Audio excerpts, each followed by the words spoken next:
आदाब, खैर मकदम है आपका। सलाम टीवी देख रहे हैं आप, आपके साथ मैं हूं रम खान और इस वक्त लेकर हाजिर हूं हमारी बेहद ही खास पेशकश रमजान के इस मौके में।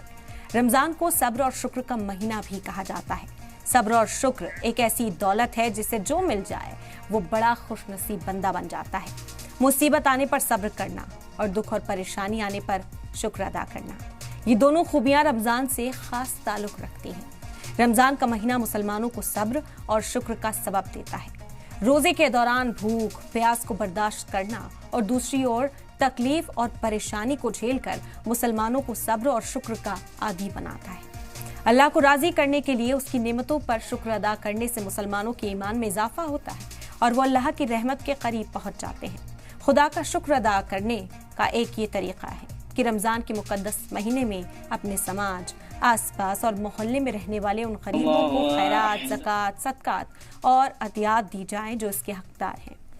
उन्हें रमजान में इस्तेमाल होने वाला सामान दिलाया जाए और इफ्तार में अपने साथ शामिल किया जाए। आज हम रमजान में शुक्रगुजारी के किरदार के मौजू पर उलमाए इकराम के साथ खास गुफ्तगू करेंगे कि शुक्रगुजारी क्या है, रमजान में इसकी अहमियत और फजीलत क्या है।